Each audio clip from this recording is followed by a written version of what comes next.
Well, welcome. I'm Dr. Jamie Huysman. I'm a licensed clinical social worker. I'm a psychologist. I'm a certified addictions counselor, and as well I'm a compassion fatigue therapist.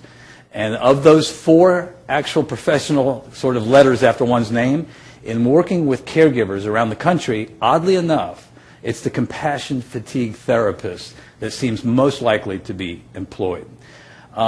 I started in television about 15 years ago, and I worked with talk shows, talk, court, and reality shows. I've always been an advocate for the mentally ill and for them not to be exploited on television and to actually be able to, if you will, impart a message of social responsibility to the country as a whole. And I used to work for many, many years with daytime television audiences. So I began early in my career with the Geraldo Rivera Show, went on to the Lisa Show, Montel's Show. I worked with Sybil Shepherd and Men Are From Mars, and about 8 other shows afterwards. And the reason I did that was because television has used the mentally challenged to create storylines. And I felt that it was an incredibly important place to educate people, not just on problems, but on solutions. And in this whole journey I've taken on television and consulting to talk shows around the country, I met the most wonderful woman one can imagine. She was obviously a talk show host. And in meeting her, Lisa Gibbons, I met what I called a corrective emotional experience in terms of my TV life. You see, Lisa is first a mother, and then she is a real live person, and she has a real live heart and a commitment to take that heart and to make sense of a situation which makes no sense at all in her life, which is the Alzheimer's condition of her family. Her grandmother died from Alzheimer's. Her mother got Alzheimer's at the time her mom actually was buried, her grandmom was buried, and at that same time her daughter looked at her and said, "Mom, when are you going to get Alzheimer's?" And at that point in time she knew that something was going on big time in this household, that the family had become a family of caregivers. And that family of caregivers had suffered from a lot of things that everybody across the country is challenged with. Depression, fear, anxiety, phobias. I mean, everybody had kind of gone into their role, into their shell, if you will.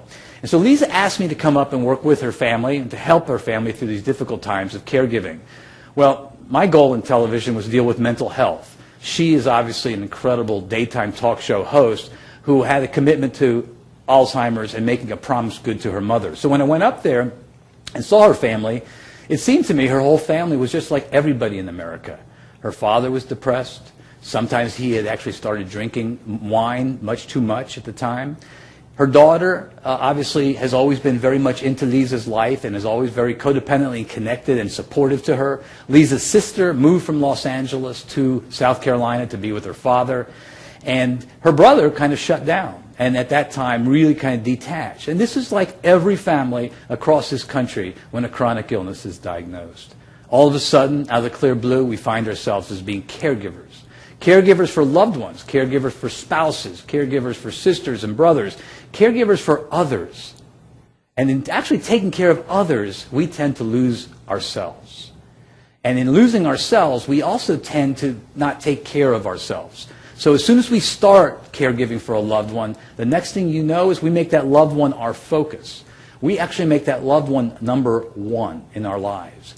And really, that is putting the cart before the horse. Because in putting a loved one number 1, we sacrifice our bodies, we sacrifice our minds, and we sacrifice our souls in so many ways. And it's that mind, body, soul that needs nurturance, that needs spiritual sort of energy to be able to be present for oneself with 2 feet on the ground and then to be able to take care of a loved one. Because you see, caregiving is it's not a sprint. Let me tell you what, it's a marathon. And especially with memory disorders that last 10, 12 years, it's a long marathon. So of course, Lisa and I came together and realized that Lisa's place was all of the services that people were not getting in her area in South Carolina.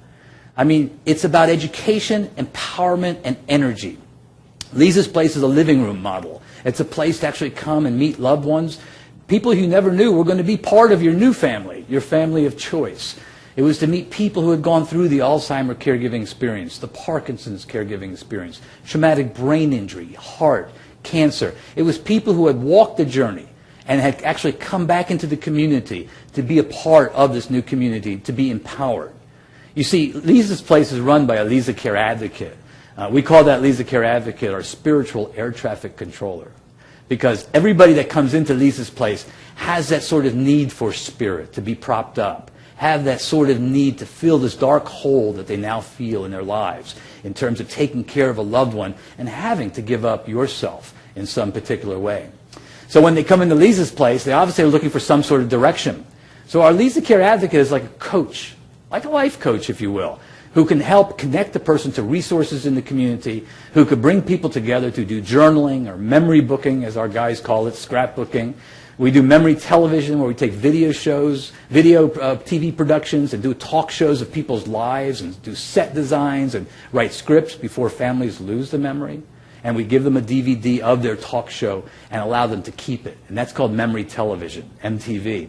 It's also a place to get your hair done, massage, to get your nails done, get a pedicure. You see, caregivers are isolated. That's our first tendency as a caregivers, to go within, to be incubated away from everybody, to detach from people. And we always say that isolation is somewhat the cancer of the soul. So what Lisa's Place is, it's a living room model. It's not medical. It's not psychiatric or psychological. It's really a comfortable living room model. So when a loved one comes in and finally just realizes that moment that they're finally a caregiver and there's resources out there, that's an amazing sort of epiphany. The hardest thing in the United States, and I'm sure it's around the whole world, is to have a caregiver self-identify. To actually say I'm a caregiver with mental health challenges, that I may be depressed, that I may have panic, that I may feel fear, that I do have anxiety.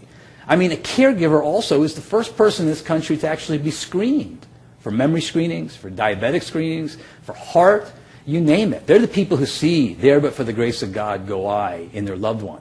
So they are the place to get prevention and wellness really started for the first time. So you can imagine when a caregiver finally comes into Lisa's Place, they are looking for this type of direction. And they first want to be educated. That's the safest way to connect. And then they want to be empowered. And that's when they go to our journaling and our memory booking and all the cool experiential programs we have. And of course, the energy is the reduction of anxiety. You see, energy replaces this sort of very anxious, depressed piece that weighs us down, that also affects our hearts, our souls, our minds on an ongoing basis. So we love watching the energy come back. The support groups, they just fill people with hope and promise. But the first thing we do when they come in, of course, is try to give them direction. And that's what today's talk is about, the 10 Commandments. Now, I know it sounds clinically blasphemous, and I really apologize because I don't have the white hair, and I'm not Charlton Heston. But I realized that 10 Commandments was something that America could relate to, because really those 10 Commandments are the core of our lives, throughout our lives anyway. So people related well to the 10 Commandments, and in our 10 Commandments, we went through 10 different, we thought, tenets, values, real live directives that the first thing a caregiver needed to do to get their energy back and be a part of this life. And of course, our first commandment, commandment number 1, was take the oxygen first. And of course, the name of our book around that just now is #1 bestseller on Amazon in senior care and caregiving is called Take Your Oxygen First. And it's very important because if you remember the last time you were on an airplane and the stewardess or steward said to you, look, something happens and we start going down, listen, you have to take the oxygen first, then give it to your child or then give it to your spouse. Because if you don't do it in that sort of way, you're in trouble. You see, the child has a lot more pulmonary sort of capacity. An adult has 19 seconds of useful consciousness. So if that plane does go down and they actually have given up the oxygen, both will die. So that's a hard thing for a caregiver to think about because our first thing is to give it to somebody else. In fact, I'm sure everybody has heard this who's in San Antonio, but we often say a very ironic joke is how do you tell a caregiver from anybody else? Well, it's the person who jumps off of a cliff and somebody else's life passes before their eyes. So you must understand that's our first thought is to give it to somebody else. But if we do that, we all will perish. So take your oxygen first is the #1 commandment, and that commandment became the lifeblood of the Lisa Gibbons Memory Foundation. And in our book, which is available now around the country, you will find fabulous sort of medical approaches, psychological and spiritual approaches, and we use the Lisa Gibbons entire family. The Gibbons family opened their hearts to us and opened their world to us. They opened the skilled nursing facilities to us, and they opened their life as caregivers to us. So we kind of talk about the Gibbons family throughout this entire book. But we always felt that when you walk in, this is the first tenet we wanted to tell everybody. Commandment 1 was take the oxygen first. Well, the next sort of commandment is really tough for people to do. It's never assume. Oh my gosh, when a caregiver starts assuming, we have big problems. You see, caregivers are really different. They have not just their lives to worry about, and if you're a sandwich generation, you'll have your children to worry about, and if you're taking care of a parent, you have them to worry about, and of course, we all know that's called the sandwich generation. But people are living longer now, and now we have the club sandwich generation. We now have the grandparents, we now have our parents, and we also will have the children, and that is the phenomenon called the club sandwich. So if you have to assume things for every person that you have some sort of caregiving responsibility for you, chances are you're going to trip over yourself. So we train caregivers, and we do this with doctors as well, is to ask questions. Ask questions on an ongoing basis until you've exhausted all the questions and you have finally gotten to the answer. Because if you start assuming, you will assume from your map of the world. And your map of the world is somewhat fearful, somewhat anxious, and it's somewhat sort of depressed. When you do that, everything takes on that tone. The intention that you put out in the universe, the manifestation you put out there is one of more darkness and worry. So when you start assuming, let me tell you, that is the beginning of something problematic happening. And finally, we often say there's a real logistical issue about not assuming. Don't assume that your neighbor is watching your loved one. Don't assume that somebody necessarily has come by and provided the proper medication for somebody. You have to make sure that these questions are asked and that routines are followed through and that consistency is happening. And once you assume, unfortunately, you bypass all of that. So teaching caregivers how to ask questions and never assuming is extremely important.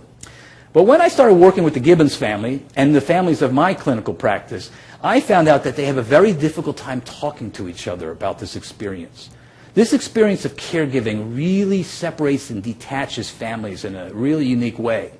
Well, why is that? I mean, as a psychologist, I can tell you that most people really didn't do the behavioral work, the clinical work with their loved one probably before the person became a care receiver or before things challenged that family. So, you know, we grow up sometimes, and we know our parents probably tried the best they could, but we grow up sometimes in a role. Sometimes we're the hero, sometimes we're the mascot, sometimes we're the lost child. But we enter life with sometimes really enacting that role.